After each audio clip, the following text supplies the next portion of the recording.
Hello दोस्तों, स्वागत है आप सभी का मैजिक केमिस्ट्री के अंदर। आज हम एसिड, बेस और साल्ट के बारे में अध्ययन करेंगे। एसिड को जिसे हिंदी में हम अम्ल कहते हैं, बेस जो क्षार होता है और साल्ट जो लवण होता है। तो अम्ल क्या होता है? अम्ल के हम विशेषताओं के बारे में देखें तो पहले नंबर की जो विशेषता है वो है कि अम्ल स्वाद में खट्टे होते हैं। दूसरी है कि ये जो अम्ल होता है, जो अंग्रेजी का शब्द एसिड है, वो लैटिन भाषा के एसिडस से बना होता है, जिसका अर्थ होता है खट्टा। तीसरी जो इसकी विशेषताएं होती है वो ये है कि ये अम्ल साबुनी स्पर्श नहीं देते हैं, मतलब जो साबुन का जैसा स्पर्श होता है मुलायम वाला, वो इनमें नहीं होता है। और ये होता है कि ये नीले लिटमस पत्थर को लाल कर देते हैं। अगर हम इनकी पीएच की बात करें, एसिड की पीएच की बात करें, तो वो 7 से कम होती है। और जैसे हम इनके उदाहरण की बात करें तो ये एसिड होते हैं वो कार्बनिक अम्ल के रूप में भी होते हैं। जैसे कि सिरका की बात करें तो एसिटिक अम्ल, इमली टार्टरिक अम्ल, संतरा एस्कॉर्बिक अम्ल, लाल चींटी के अंदर फॉर्मिक अम्ल होता है, और जो जठररस जो अपने पेट के अंदर होता है वो हाइड्रोक्लोरिक अम्ल होता है। कार्बनिक अम्ल के अलावा कुछ अम्ल जो हमें, जैसे H2SO4 है, वो उद्योगों के द्वारा भी बनाए जाते हैं।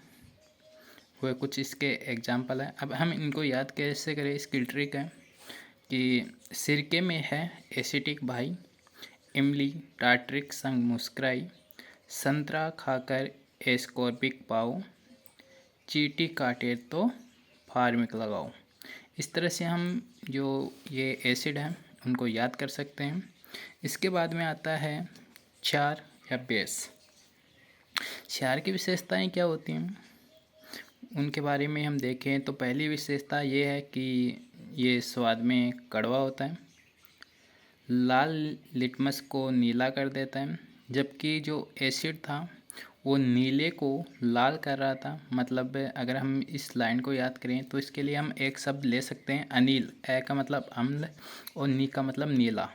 तो ये क्या करता है, नीले को लाल में कन्वर्ट करता है अम्ल, जबकि जो बेस होता है वो लाल लिटमस पत्र को नीला करता है। हमने एसिड में ये बात कही कि ये साबुनी स्पर्श नहीं देते हैं, जबकि जो बेस होता है ये साबुनी स्पर्श देता है। साथ ही साथ अम्लों को उदासीन करने की क्षमता रखता है। जैसे बेस के हम कुछ उदाहरण की बात करें तो जैसे सोडियम हाइड्रोक्साइड, जिसका फॉर्मूला होता है NaOH।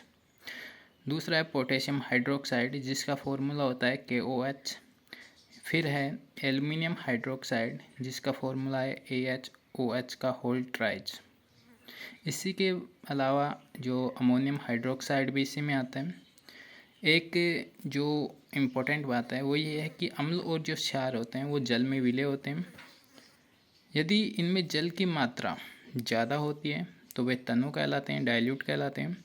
और यदि जल की तुलना में अम्ल या एसिड की मात्रा ज़्यादा होती है तो वे क्या कहलाते हैं, सांद्र कहलाते हैं। अब बात आती है लवण की, साल्ट की। अम्ल और क्षार आपस में क्रिया करके लवण बनाते हैं और जल बनाते हैं।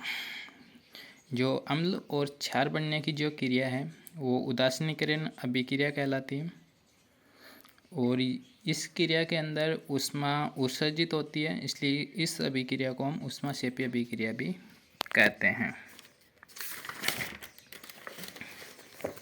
इनके जो गलनांक क्वथनांक होते हैं लवणों के, वो ऊंचे होते हैं।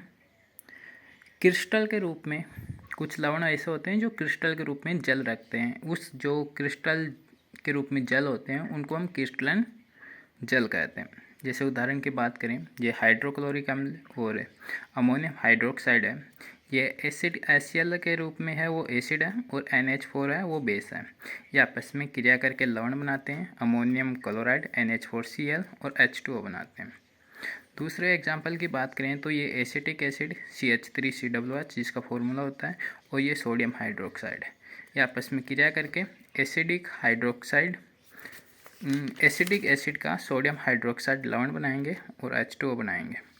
इसके अलावा क्रिस्टल जल वाले कुछ एग्जाम्पल की बात करें तो जो जिप्सम होता है, जिसका formula calcium sulphate dot 2H2 होता है, मतलब CaSO4 का होल ट्वाइज होता है।